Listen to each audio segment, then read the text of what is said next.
Well, I think the it smacks of too much government for me, too much government involvement in our daily life.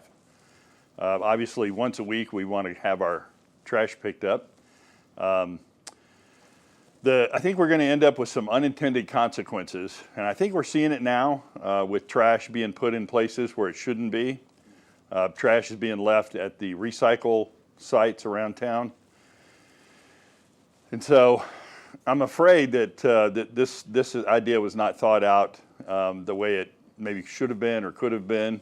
I hate to second guess our current city council, but when the idea was first proposed and I heard about it, I said, this is a bad idea. We're a city, we're a municipality, and now we're in the logo bag manufacturing business. You already get enough grief as a city for things that are done, even if they're done well. 50% of the people don't like them. This bag thing seems to even have a less percentage of approval from the citizens so far.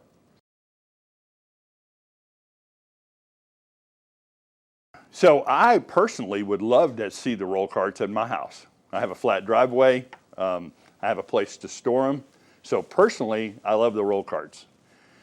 For a city, I think there's some, I called it the pick how you throw idea instead of pay as you throw. So the pick how you throw would be, you could pick one of three sizes of roll carts. And then if you're in a situation, I had a person send me an email, they have a long, skinny gravel driveway. And if you put the trash can out there, they literally couldn't get out of their driveway.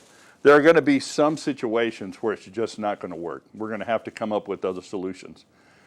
Those would be small, maybe less than 10%. Somebody's going to have a really steep driveway. So I'm not saying we impose the city's will on the citizens, kind of like we did with the trash bags. I'm not saying that we do that. I'm saying let's look at it. Let's examine.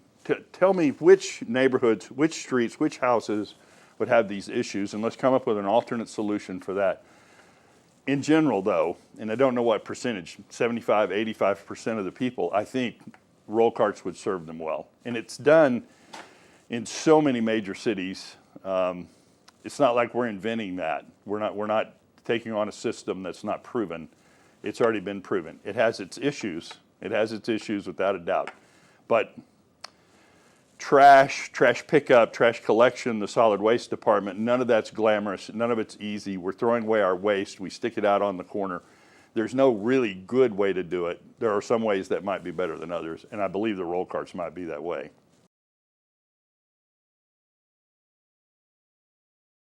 Well, I think it depends on who you ask. I've talked to people who are frustrated because there's no lines on the street. I've talked to people who, like me, there's potholes near the entrance to my neighborhood. Unfortunately, it's Stadium Boulevard, so when I asked the city about it, well, it's a state problem. So, you know, for me, the infrastructure issues that I see that are going to be really tough to solve, sewer, our street surfaces, it appears to me that we're not keeping up because as the city grows, and I'm all for, you know, the city, the developers, however things grow is how they grow. In a good economy, you're going to see sprawl, if you will. That'll slow down in a lesser economy. But as those neighborhoods are added, the developers put the sewer in, they put the street in at their cost, and then that cost is passed on in the lot price when they sell the lot to build new homes. The city then takes over the maintenance and the upkeep of those sewer lines, of the street surfaces. We're struggling a little bit to keep up with our surface maintenance now, and yet we take on these new streets as we annex things in. So to me, I feel like, and it's no reflection on the work that our crews do. I believe we probably do decent work, although I haven't evaluated that completely because I'm just a citizen. I think we're falling behind on that. That's what I see as far as infrastructure goes.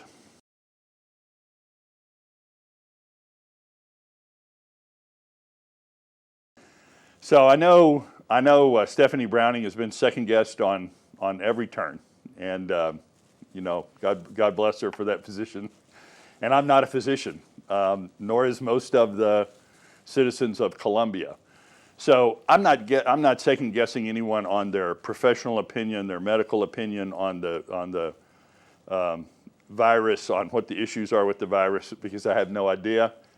And no one wants to hear my opinion anyway, because that's not what I've ever done in my life. I think, though, science is about data. Science is moving. It's not a set thing. And so as we've learned, just like recently I heard there's a big study out that 3 foot is all you need for social distancing, not 6 feet.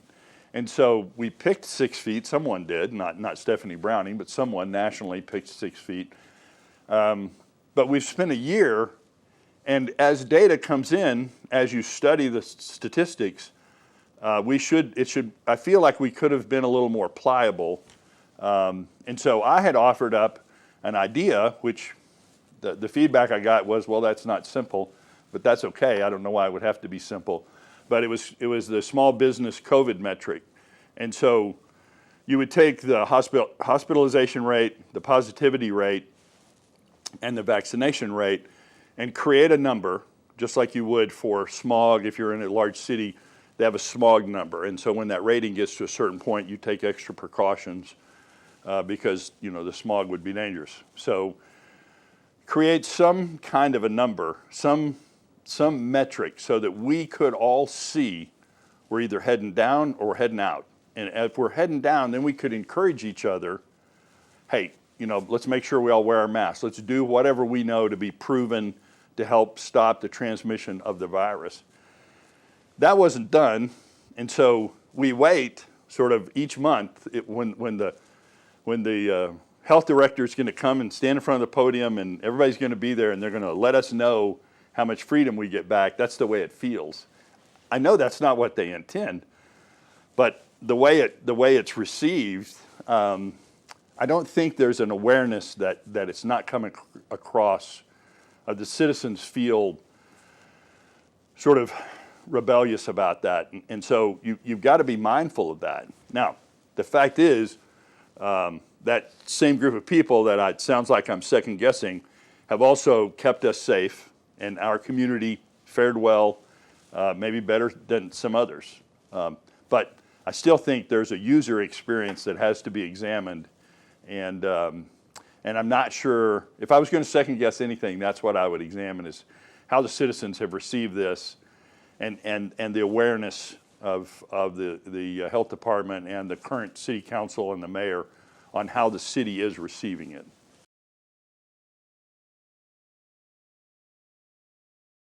Well, community policing is a great idea, and that's the way you do it. That is, to me, that is the way. That is what has to happen, because I don't see any reason not to do it.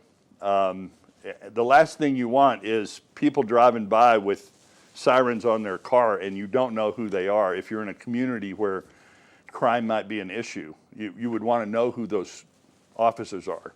And so if you go to a large city, they have substations all over. I grew up in Houston, Texas. There are substations everywhere around Houston. And when I was a child, I knew the policemen in my neighborhood. Now, some of that was because I was curious. Some of it was because I got into trouble. But I think our police have got to be involved in our community. They've got to be involved in our high schools. I don't see what trouble it would cause. I don't see why you wouldn't do that. And so I have not studied the outcomes locally because that data is not available to me as a citizen. It will be as a city council person. It's definitely an area of interest to me. How our police interact. Public safety is a responsibility of the city council. That's part of our job. So we're short a fire station for Ward 6. We don't have a fire station to the east for the Vineyards, for the Brooks, and for Old Hawthorne. And so there's public safety concerns that I think need to be examined. I'm sure they are. So I'm I'm not dogging anybody who's on current city council. I don't see the outcome. And so I would like to see that more. And as far as police go, we're short on the staff. We're short. And so it takes 5 police officers to fill a shift. If you count vacations, if you count days off, it takes 5 police officers to fill a shift. It takes a lot of police officers if you think about all of the shifts and all of the locations around Columbia. And so who gets overlooked? If you don't have police officers for those shifts, where do you not put the police officer? Which community do you look in and go, well, you're going to do without? We're going to make your neighborhood less safe. That concerns me. And so I've been told that the reason we don't have enough police officers is because we don't have it in the budget. To which I would say, well, you budget for the things that matter. We've budgeted for other things. Public safety has to be budgeted for.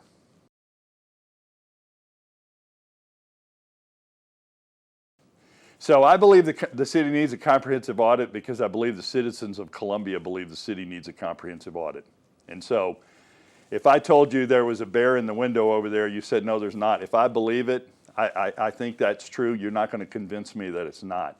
So to me, do the audit because the citizens would have more confidence either in the outcome or the changes we made based on the audit.